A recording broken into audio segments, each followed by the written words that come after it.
muy saludable el diálogo con los cercanos, pero más señalada la importancia de la comunicación que conduzca a acuerdos nacionales o comunitarios. Pensamos que hablando se entiende la gente, pero eso no es así.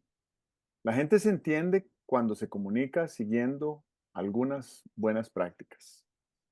Buenos días, Álvaro Cedeño y Álvaro Cedeño les saludan en este episodio número 234 de Diálogos con Álvaro Cedeño. Esta es una conversación intergeneracional que toca temas como acción humana eficaz, espíritu emprendedor, transformación de conflictos y política pública. Hoy para conversar sobre el artículo publicado esta semana en la página web alvarocedeno.com titulado Claridad Relacional.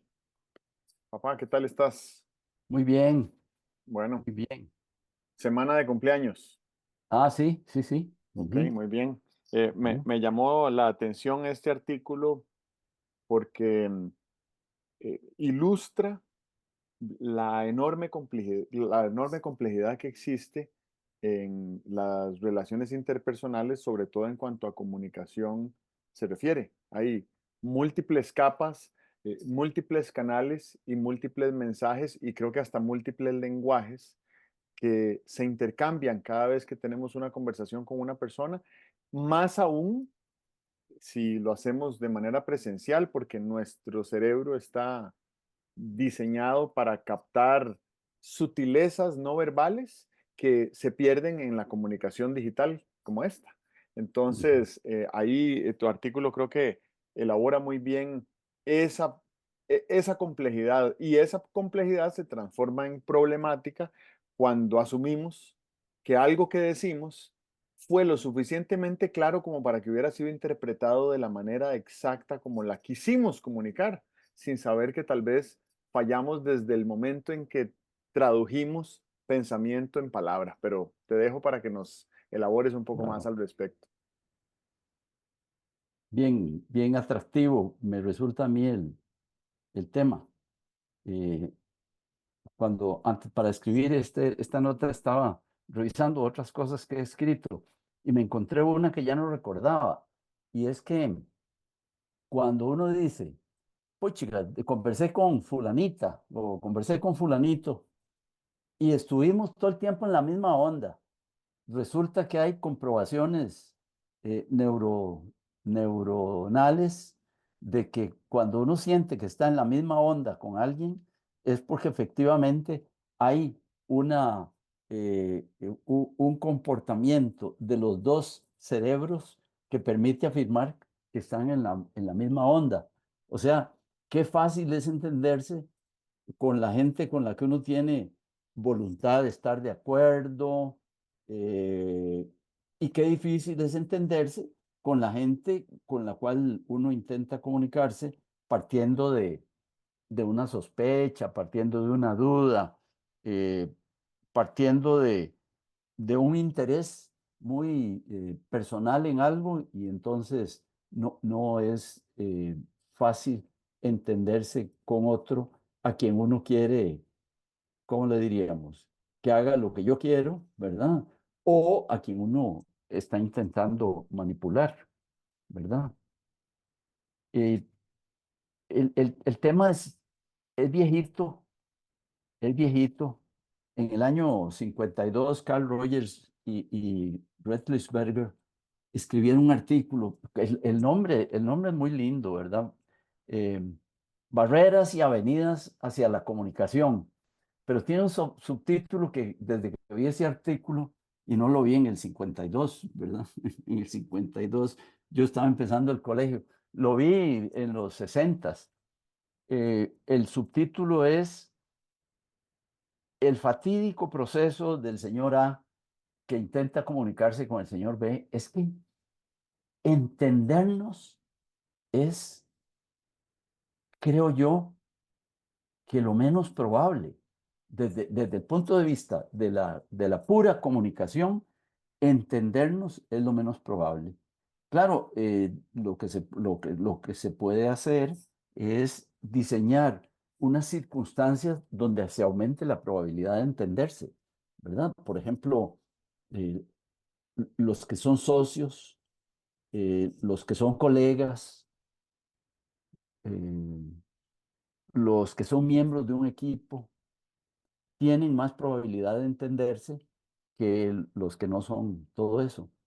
Y entonces, ahí una primera clarificación que valdría la pena hacer es cuando uno se tiene que comunicar para una comunicación cuyo resultado es muy importante, ¿verdad? Imagínate dos diplomáticos que no se conocen y que se tienen que comunicar, pues lo que creo que tienen que hacer antes es la tarea de averiguar quién es el otro y por dónde anda, ¿verdad? Uno no podría comunicarse con otra persona que uno no sepa cómo está pensando en torno al asunto del cual vamos a hablar, o de otros asuntos que conducen a ese. Me parece que esa tarea hay que hacerla. En negociaciones se usa, ¿verdad? La negociación es búsqueda de acuerdo utilizando comunicación. Y entonces hay que hacer la tarea de ver qué es lo que quiere el otro, por qué el otro quiere lo que quiere, eh, qué, qué palmarés tiene, ¿verdad? Eh, en qué cosas ha estado metido. Realmente deberíamos pensar a qué aspira o qué valora, ¿verdad? Hay que hacer esta tarea. Y bueno, yo creo que esa tarea naturalmente se hace cuando uno necesita construir vínculos con el propósito de que sean muy estables, duraderos y satisfactorios. Eso es un noviazgo, ¿verdad? Nadie pasa por una casa y ve a una chica y la agarra de la mano y se la lleva. La caricatura es que así procedíamos cuando éramos incivilizados. Pero el noviazgo, si uno lo explorara, tiene muchas cosas que enseñar, ¿verdad? Hay que cómo, buscar cómo conocer a la otra persona, lo cual es muy difícil, y no se le puede poner, no se le puede poner términos. Cuando yo era muchachillo tenía eh, un compañero mucho mayor que yo, y una vez le pregunté, ¿en cuánto tiempo puede uno conocer a una muchacha? Y dijo, no, no la conocí nunca. Digo, uy, puchica, yo me sentí tan desesperado. Sí, sí, uno no llega a conocer nunca a una persona, somos extremadamente complejos, pero sí podemos encontrar áreas de acuerdo, ¿verdad? Áreas sobre las cuales se pueda construir. Bueno, toda esta tarea de un noviazgo, yo creo que hay que hacerla con los compañeros de equipo, con los compañeros de trabajo, esta tarea de buscar cómo respiran, ¿verdad? ¿A qué aspiran? Debería hacerla, la hace. Todo tutor con sus pupilos la hace. Pero iba a decir que debería hacerla todo profesor con sus alumnos y no la hace, no la hace, no hay tiempo, ¿verdad? El número de estudiantes a los cuales uno llega a conocer con un cierto nivel de profundidad son pocos, ¿verdad? A no ser que uno sea Claudio González Vega, ¿verdad? Que llegaba a tener un conocimiento muy profundo de los estudiantes, y eso creo yo que le sirvió a Claudio para ser un muy exitoso profesor, ¿verdad? Premiado en Ohio como el mejor profesor de la década, cosas así, ¿verdad? En Ohio State University. Pero es porque él siempre, desde que era jovencito, tenía una gran disposición a conectar con el otro para el asunto que fuera, ¿verdad? Eso me llamó a mí siempre la atención, creo que le ha dado muchos frutos y desde luego le debe haber dado mucha satisfacción y frutos a las personas que hemos estado cerca de él, ¿verdad? Ujú. También en vista de que de manera inesperada estamos hablando de don Claudio González Vega. Eh, Cuando yo tuve inquietud de volver a la universidad y hacer otra maestría, sentía como que quería tener un poquito más de amplitud en la información para tomar la decisión. Y me parece que me recomendaste que hablara con él y lo Ujú, contacté y tuvimos una llamada que me parece que fue por Skype.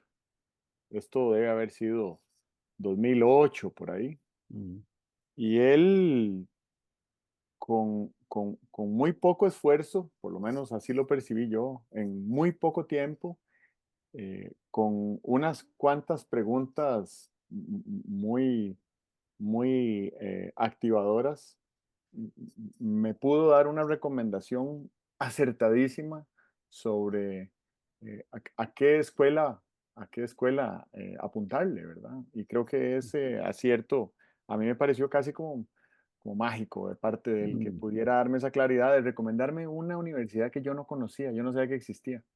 Ah, ujú, Y eso lo recuerdo con muchísimo cariño. Pero más allá de lo que estás hablando de él, me parece que te refieres a la importancia de conocer a su cliente, ¿verdad?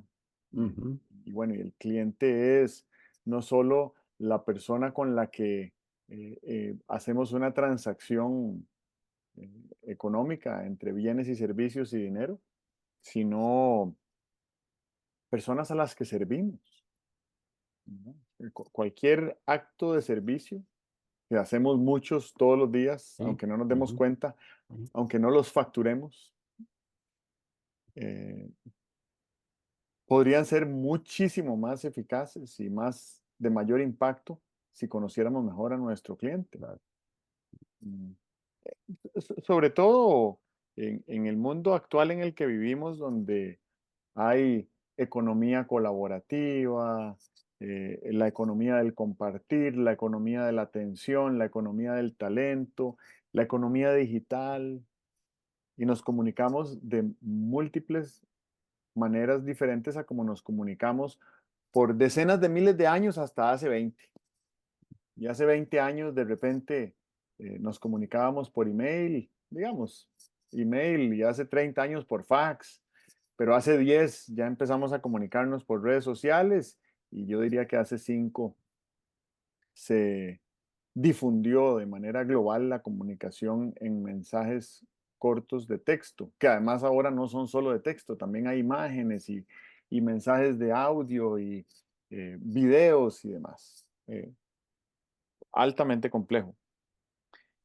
Y más atrás de conocer a nuestro cliente, más atrás no en el tiempo, sino más atrás en el proceso introspectivo, está el conocerse a uno mismo. ujú, Y siento que, por poner un ejemplo, las personas que tienen algún vicio o mal hábito o adicción a alguna sustancia tóxica, que ojo, no quiere decir sustancia tóxica prohibida, puede ser una sustancia tóxica lícita, como el alcohol, o una o la sustancia, cafeína, la o la cafeína. cafeína, o una sustancia tóxica lícita que además se la damos a los niños, como el azúcar. Ujú, Y hay gente que desarrolla una dependencia física al azúcar y que es dificilísima de superar. Y que, como dice Yuval Harari, vivimos en una era de la humanidad en la que más personas mueren por azúcar que por pólvora. Eh, a lo que voy es que creo que todas esas personas que tienen o han tenido o tendrán alguna dependencia física con alguna sustancia, algún vicio o algún mal hábito, eh, lo que tienen es una brecha de desconocimiento de ellos mismos.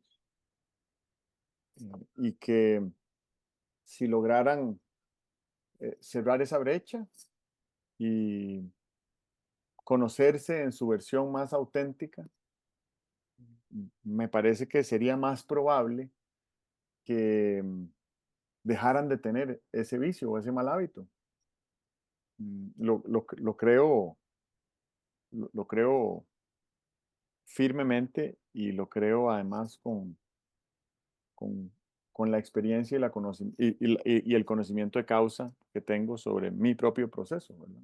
Hablábamos un poco la semana pasada de que la vida es un experimento, pero no todo el mundo la vive como un experimento intencional. Ujú, Entonces, si fuéramos ujú, intencionales en, en conocernos a nosotros mismos, creo que haríamos muy bien en ir escogiendo el camino del bienestar y el camino del propósito. Sería más fácil, creo. Habría menos resistencia. Em, le empiezo a agregar algunas capas de complejidad al asunto según lo que conversabas. Por ejemplo, hablas de relaciones sentimentales.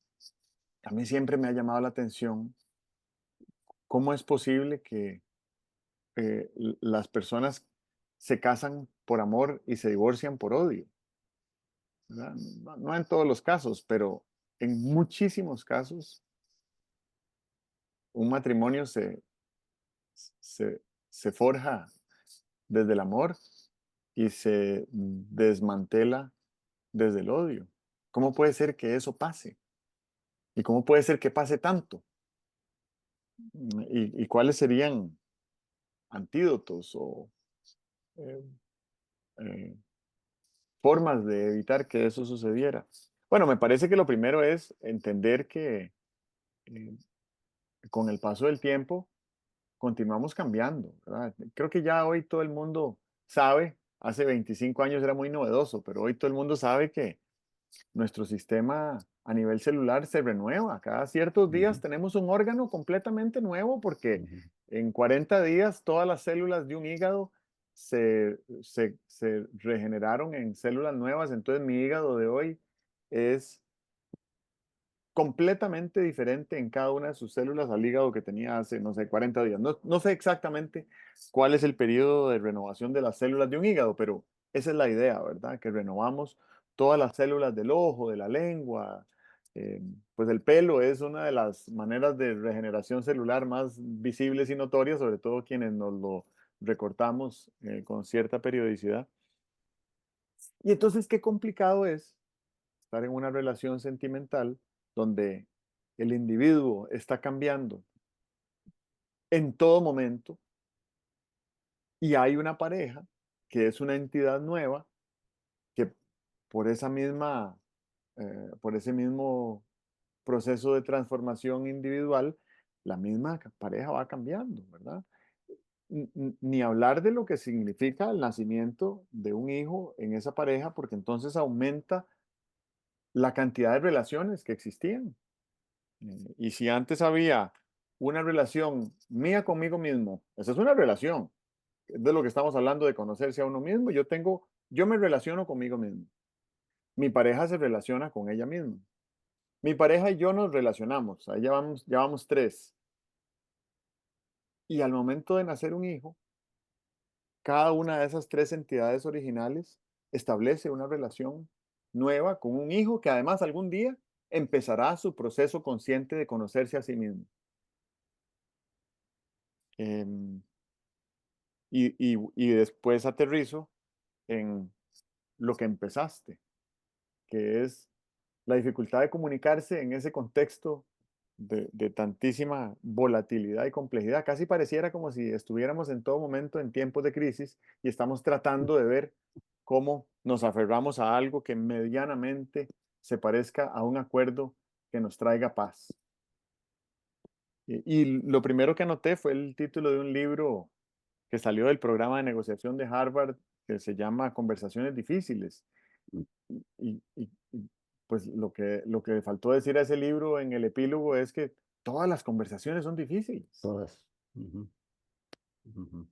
Luego pienso también desde el punto de vista jurídico en la diferencia que hay entre acuerdos y contratos, ¿verdad? Podemos tener clarísimo el acuerdo sobre un intercambio, sobre un plan, sobre un proyecto, pero llevar eso a un contrato que satisfaga la, la intención de cada una de las partes involucradas al punto de llegar a firmarlo en, en blanco y negro, es, es muy diferente. Es muy diferente tener un acuerdo de darse la mano a tener un contrato firmado. Y aún así, Muchísimos acuerdos firmados terminan en procesos de arbitraje o procesos judiciales porque algo salió mal y no se interpretó como se debió o no se pudo subsanar la falla o el error o el defecto y terminamos incurriendo en costos muy altos para defender la razón que tenía nuestra parte en uno de esos contratos. Creo que cuando uno elabora un contrato, siempre debería de pensar mm, en el peor escenario posible y cómo va a ser la salida de ese contrato si se llegara a Ujú. cumplir ese Sí, escenario claro, posible, ¿verdad? claro. Porque, de nuevo, uno se, se asocia por amor, pero se disocia por odio. Y creo que es importante pensar qué pasaría en un eventual escenario en que ya no ame yo, ame, es un decir, pero que ya no tenga apetencia o atractivo por esta contraparte, sino que más bien lo que haya sea una energía que me Ujú. produzca rechazo. Entonces me parece que ahí hay dos elementos importantes a, a priorizar en las relaciones interpersonales que tenemos. La primera es el desarrollo de confianza. ¿Cómo podemos hacer para que en todo momento, en toda relación, estemos forjando, cultivando, nutriendo la confianza que existe?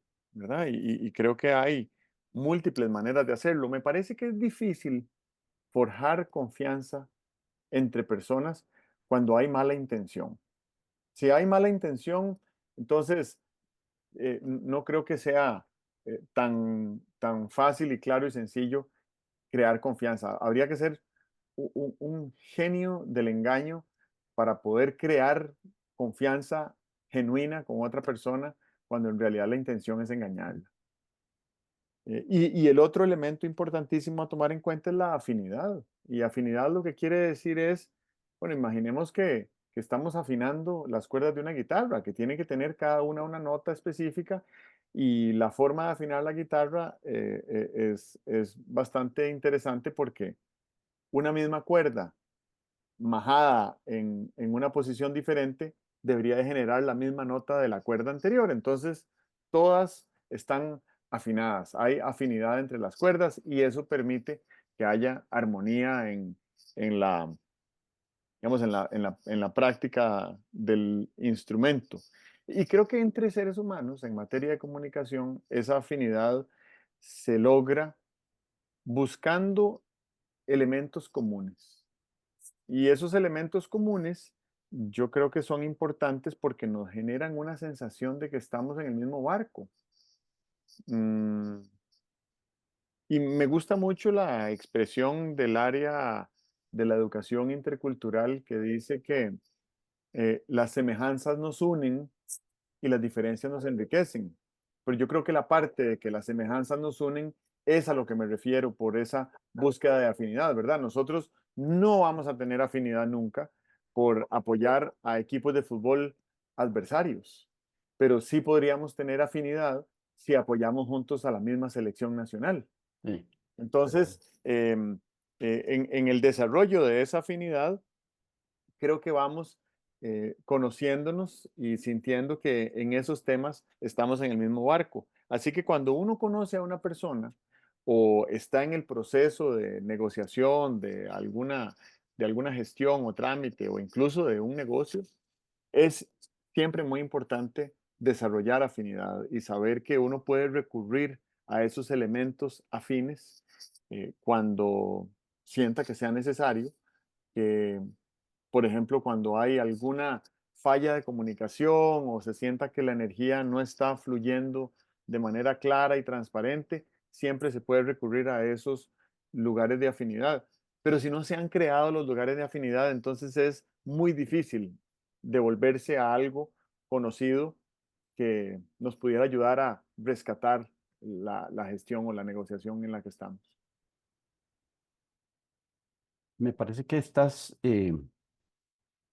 poniendo la comunicación en el marco amplio en el que realmente, al que realmente corresponde, porque la comunicación no es un simple esfuerzo por estar de acuerdo en una cosa específica, a mí me parece que la comunicación en ciertos aspectos viene a ser como una estrategia o más bien un conjunto de acciones para formar un vínculo, ¿verdad? Cuando uno eh, quiere llegar a un acuerdo, pues que no sea un acuerdo de instantáneo, de eh, hoy tomamos el acuerdo y ya mañana no es necesario que haya acuerdo porque ya no nos volvemos a ver, ¿verdad? Uno se puede poner de acuerdo en una estación de ferrocarril donde dos personas estén esperando trenes que van en direcciones diferentes, ¿verdad? Me cuida esta maleta, ¿verdad? Me deja esa revista, ¿verdad?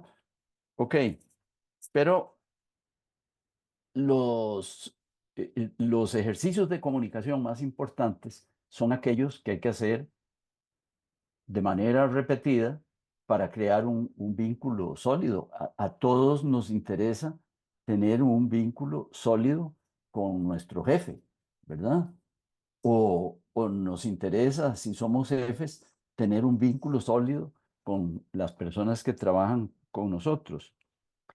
Y ese, ese vínculo sólido, como tú dices muy bien, tiene un punto de origen, pero está sujeto a una dinámica, por lo que decías, ¿verdad? Porque estamos continuamente cambiando y el cambio celular, ¿verdad? Nos dice que somos cada cierto tiempo un conjunto de células distinto, diferente. Claro que ahí viene una cosa muy interesante y es que a pesar de que hemos cambiado de dotación celular muchas veces a lo largo de nuestra vida, hay algo que sigue siendo eh, común, hay algo en lo que nos reconocemos como yo, ¿verdad?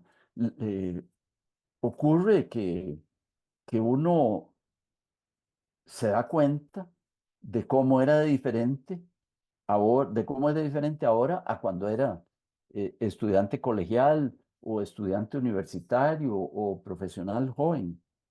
Somos diferentes, pero hay elementos comunes. El juicio popular dice genio y figura hasta la sepultura. Y se podría calificar eso. Yo siento que hay como un yo íntimo que sigue siendo igual. Y- pero bueno, estamos hablando de cómo construir un vínculo en medio de esa realidad de que las dos partes del vínculo están evolucionando. El jefe cambia, el colaborador cambia, eh, las parejas eh, conectadas sentimentalmente cambian, cada una por su lado. ¿Cuál podría ser, cuál podría ser la solución? Yo me acuerdo de una expresión que tenía Roberto Murillo, que a mí me pareció siempre muy poderosa. Decía que había personas que tenían voluntad de verdad y otras no tenían voluntad de verdad.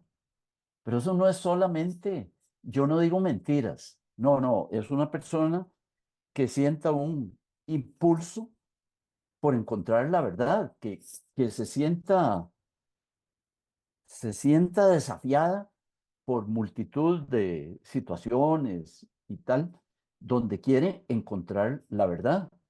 El investigador tiene voluntad de verdad. Si no es que lo que se quiere ganar es un premio o llenar un programita de trabajo en un instituto de investigación donde está trabajando. Si es buen investigador, tiene voluntad de verdad. Yo he pensado que también existe una voluntad de eficacia, pero eso es otro cantar, ¿verdad?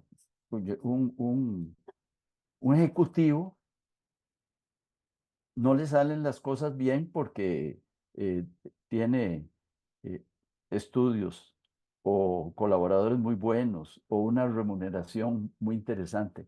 No, le salen las cosas bien porque tiene voluntad de eficacia, no se conforma con algo que no sea eficaz. Y creo también que hay otra voluntad que es bien interesante y es la voluntad de construir. Nosotros nos encontramos en relaciones donde uno tiene voluntad de construir con el cónyuge. Cuando los matrimonios son exitosos, es porque ambos, entre otras circunstancias, han tenido voluntad de construir una familia, de construir un destino común, de construir un apoyo mutuo, todas esas cosas, porque tienen voluntad de construir. Con lo cual quiero decir que no es simplemente conectar a dos personas y esperar que sean eficaces o que tengan o que construyan juntos o que estén dispuestos a ir ajustando la diferente dinámica de lo que está ocurriendo entre los dos. Hay un tema de voluntad de construir, ¿verdad? Eh, claro, para los jóvenes que nos podrían, especialmente para las personas solteras que nos podrían estar escuchando, yo creo que todos deberían reflexionar en algo que dice Freud. Dice Freud que un enamoramiento es una locura temporal y tiene, pero más razón que un santo. Un enamoramiento tradicional es una locura temporal. Eso quiere decir que dejamos de ver la realidad como es y empezamos a pensar en que son posibles una serie de cosas que no son posibles y tal. Entonces hay que tener esa cautela. Yo no sé cómo resolver el tema de dos personas se enamoran, cómo resolver el diseño que tienen que hacer de su vida en conjunto. Pero sí me parece que un buen punto de partida es oír a don Segismundo diciendo que un enamoramiento es una locura temporal. Yo pienso que en temas tan complejos, imagínate lo que es el tema de la comunicación llevado a niveles comunitarios. Dentro de un par de años estaremos, ya habrá pasado la campaña política, yo no llevo esas cuentas, bueno, pero cuando empiece la campaña política, unas personas llegarán a tratar de construir una relación con los votantes. Y eso es un problema muy complejo, especialmente cuando los votantes son desarrollados o cuando los votantes están suficientemente alerta en cuanto a que el papel aguanta lo que le ponga, el candidato puede decir lo que quiera y tal y cual. ¿Cómo se construye? Porque hay que construirlo, un vínculo con el candidato. ¿Cómo lo construimos? No lo sé, pero es un problema donde uno podría empezar a desbrozarlo diciendo, bueno, como no sé hacer recomendaciones sobre cómo construir ese vínculo, voy a hacer recomendaciones sobre cuáles son las cosas muy gordas que bloquean la construcción de ese vínculo. Eso me parece que, como me parece que son múltiples las formas de construir el vínculo, pero menos numerosas las formas de hacer imposible ese vínculo, uno debería tener muy claro cuáles son las cosas que bloquean la construcción de ese vínculo. Primero comunicacional, de confianza, como tú dices, y que concluye construyendo o no construyendo una relación de líderes y seguidores, que es una relación que me parece que los países necesitan tener, ¿verdad? Y un país me parece que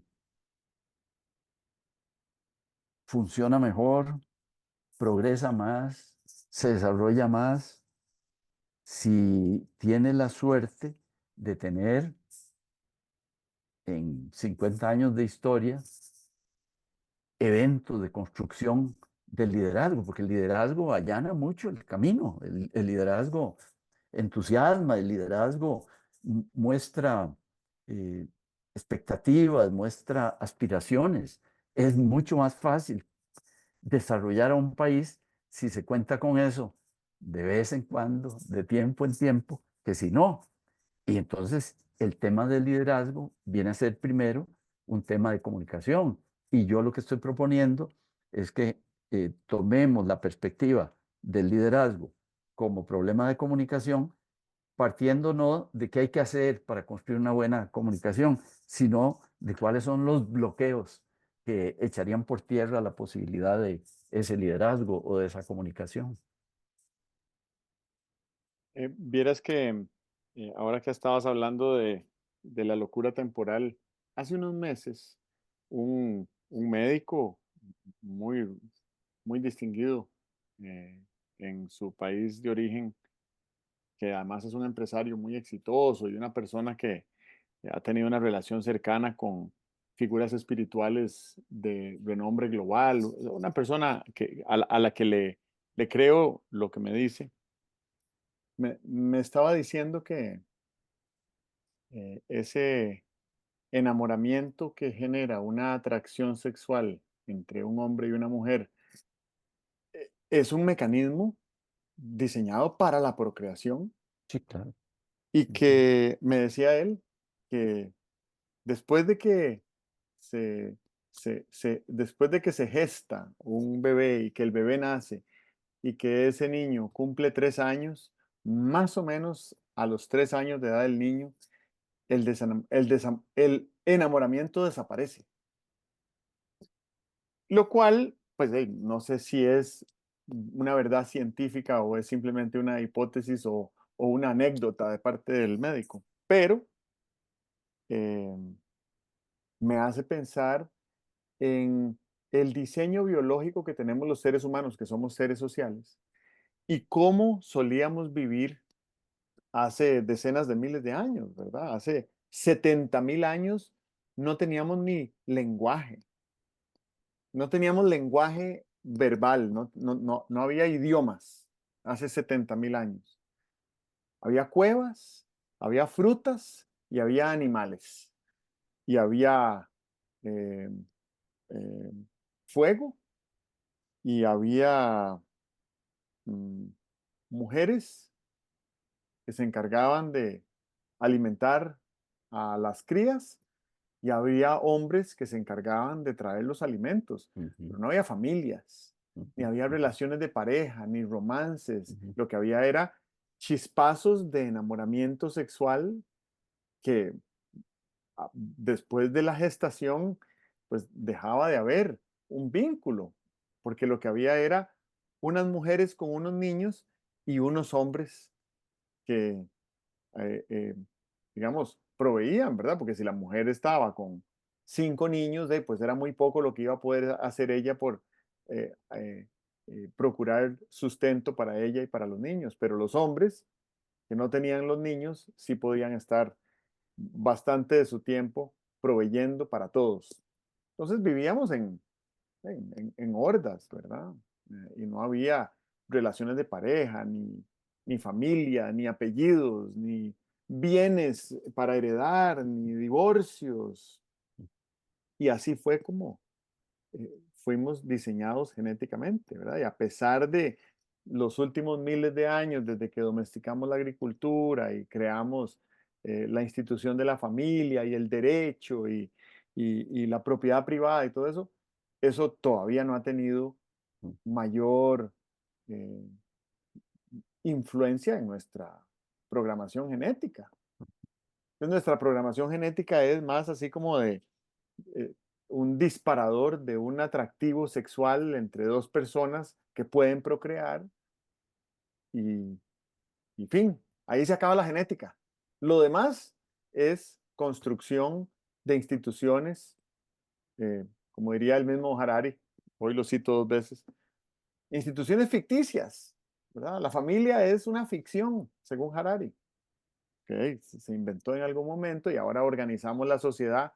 Algunas culturas organizan la sociedad en familias y a través de la monogamia y de vivir en en un mismo techo ¿verdad? Y de tener estas conversaciones difíciles que me parece que son por elección, que queremos vivir en un entorno familiar y que haya romance y todo este cuento.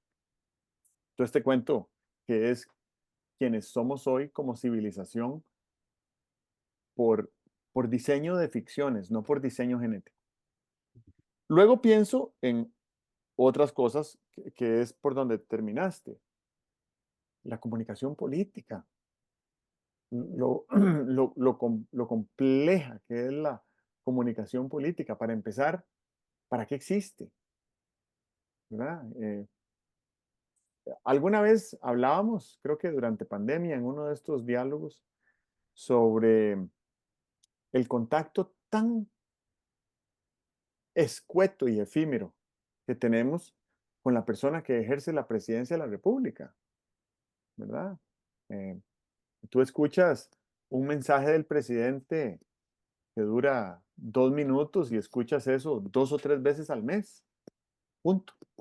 El resto del tiempo que ese ser humano está vivo, no sabes nada de él, ¿verdad? Lo que escuchas de él es un mensaje que fue fabricado para generar una reacción y obviamente una reacción eh, de simpatía con sus seguidores y tal vez de miedo o antipatía con sus detractores.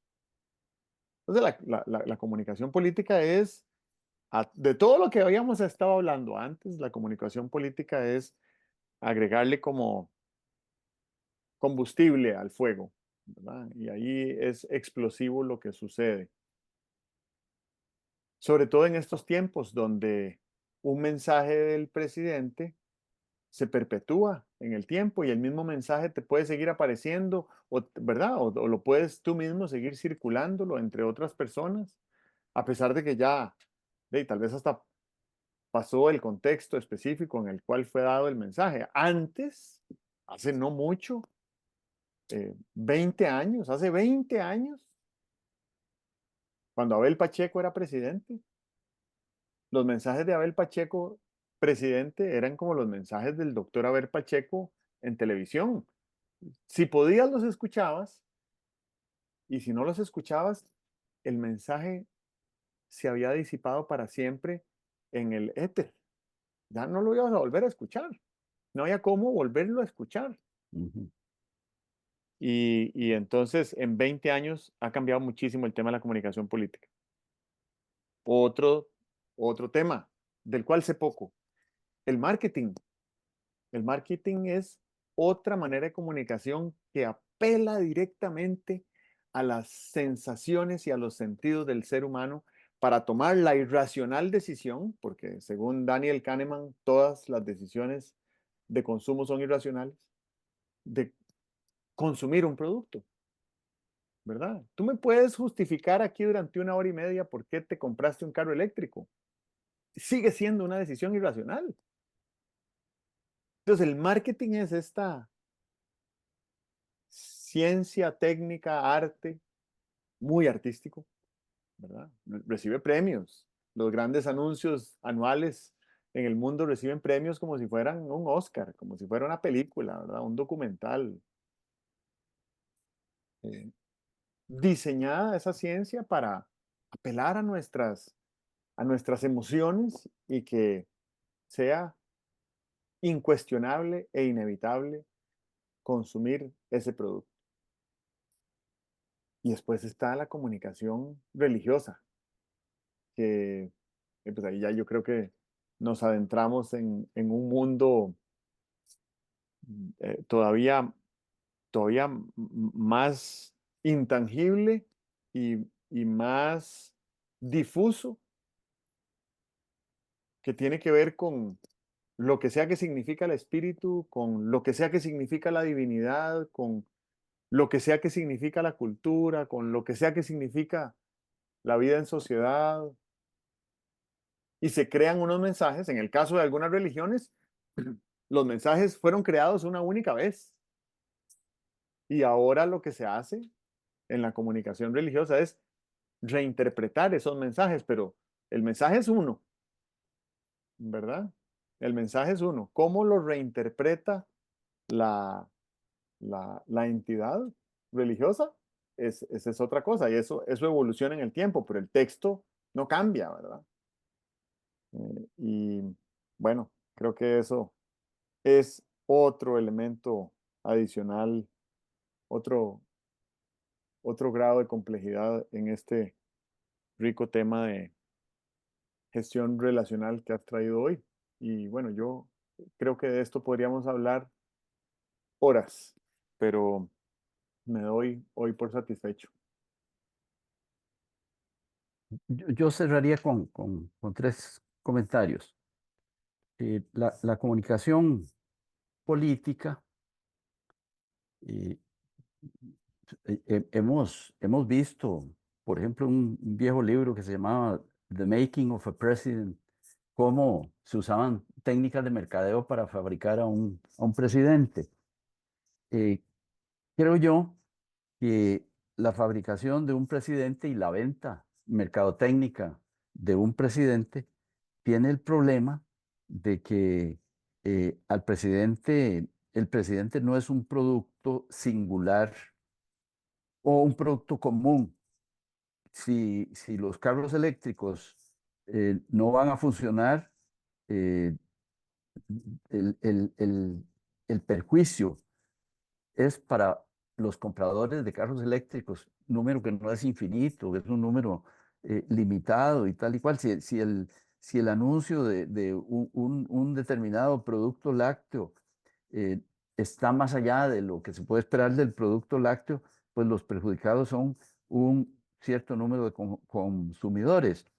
En el mensaje político, en el marketing político, los embarcados pueden ser una parte importante de la nación que se lleva en banda a la parte que no fue embarcada, ¿verdad? De nada sirve en una campaña electoral decir uno, a mí este mensaje no me entra por las siguientes razones. Si le entró al 41% de la población, yo en una democracia me voy en banda, ¿verdad? Resulto perjudicado por esa elección del 40 y tantos por ciento. Eso, un día, un día, desde luego, y con inteligencia artificial, con todas las tecnologías de información y comunicación que tenemos, habrá modificaciones en los mensajes que se pueden dar y los que no se pueden dar. Eh, una comunidad puede limitar los mensajes que se pueden dar si eso le conviene. Es prohibido anunciar cigarrillos, ¿verdad? Y me parece que está muy bien que sea prohibido anunciar cigarrillos. Debería ser prohibida la demagogia. Y hay formas de verificar cuando algo tiene visos de demagógico. Eso debería estar prohibido. No está prohibido, pero un día podrá ser prohibido porque los medios lo van a facilitar. Eh, Volviendo a cosas así como muy fundamentales, una cosa es la verdad científica y otra cosa es la verdad política. La verdad política siempre es un poco como probabilística, como circunstancial. Esto que propone alguien políticamente no tiene por qué ser una verdad científica como la ley de la gravedad, pero eh, hay verdades políticas, o más bien manifestaciones políticas que son falseables, son falseables.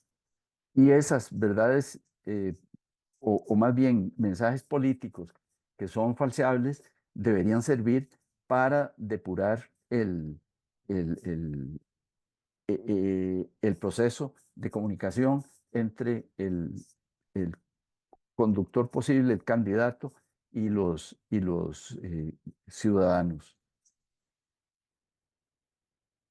Hay el enorme problema en la comunicación política de que lo que buscan los que se están comunicando políticamente es poder o defenderse de una truculencia de poder que les están planteando.